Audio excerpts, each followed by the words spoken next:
now for another episode of Mr. Nailsin's Wednesday Comics, and all I got is one comic book. Well, maybe a graphic novel, if you will. This is one of the Indiegogo campaigns I supported. Inglorious Rex, Heavy is the Crown, and this is courtesy of Shane Davis and his wife Yancy Lynn, if you're familiar with Shane's a YouTube channel where he talks a great deal about comics and whatnot, and showcases his own work. The problem here, if you can see this, that I didn't pay attention to, and it's my own damn fault, this is volume 2. I do not have volume 1.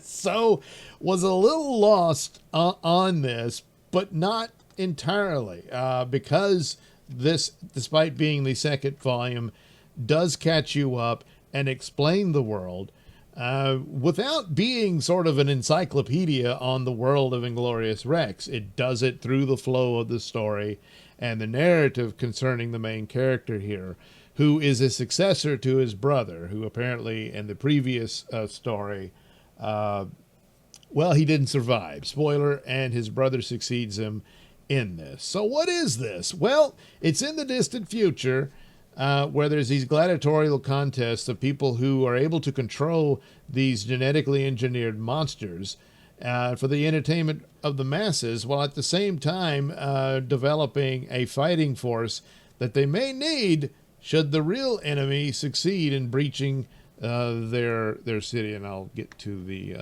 there we go. Here we go. A good image of what is the world of Inglorious Rex. Well, everybody's living inside this domed city. You can see the ruins of the old city, to be protected from these monsters that are all over the planet. And they call them the Vile and all that. And they took the DNA from them to develop these creatures, is how I understood it. And instead of giant robots or whatever, humans control these monsters and then do these gladiatorial sporting events. And people are fans with them, and they have this sort of pro wrestling with giant monsters type thing, and all that. There's a pretty good image that shows, there they are. That's a flashback of them developing the creature. That's the main one, simply referred to as 232. Well, all the good names are taken.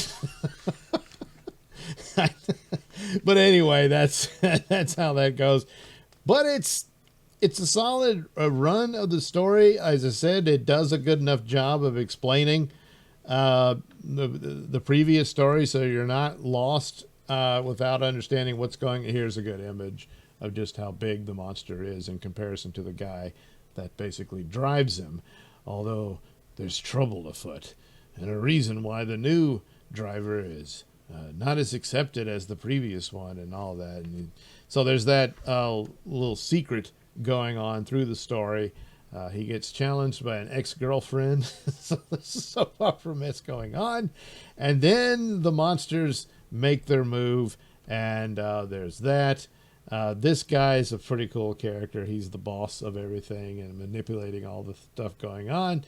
But anyway, I had a lot of fun with it. The art is excellent, even though there was some elements a little lost, but reading it in full, had a good idea of where they were going. It does end on a cliffhanger in this one, and that's always I found fault with that in these Indiegogo projects, as they are presented as graphic novels rather than the system of floppies where every month you get another chapter or what have you of an ongoing story. But there's enough here to be entertaining in and of itself, and it ends where this was always by its own suggestion going, in which the real problem is the monsters outside, that eventually they would become the real threat, rather than them all sitting inside their dome watching monsters fight one another for entertainment. And so things like that, layers and whatnot to it. And but that's a small thing really overall, and how much entertainment value I got out of it.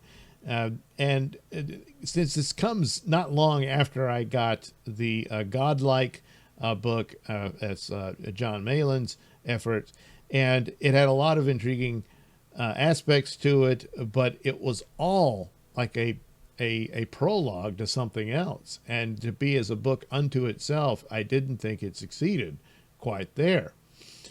This one, which granted is the second volume, but by all accounts in it, the initial story introducing everything has already happened.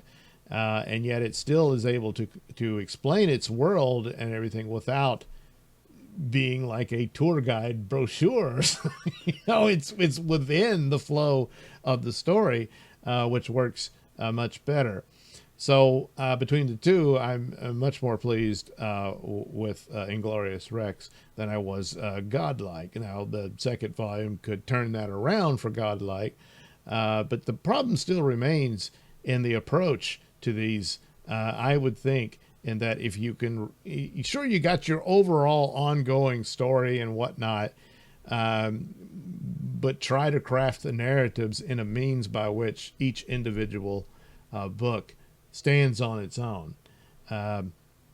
This one does it better. It doesn't completely, because there is a cliffhanger of sorts, and there's ways to do that, I would think, to where you still get a complete story, but yeah, there's something else that they'll have to deal with later.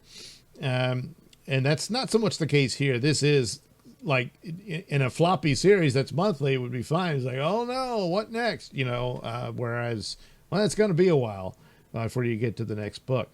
But all in all, I got the entertainment value out of it, and there was more action and flow of the story for what it is, and what its intent is to be, than the Godlike book did. So that's an interesting, for the metric here of which is the better book on that.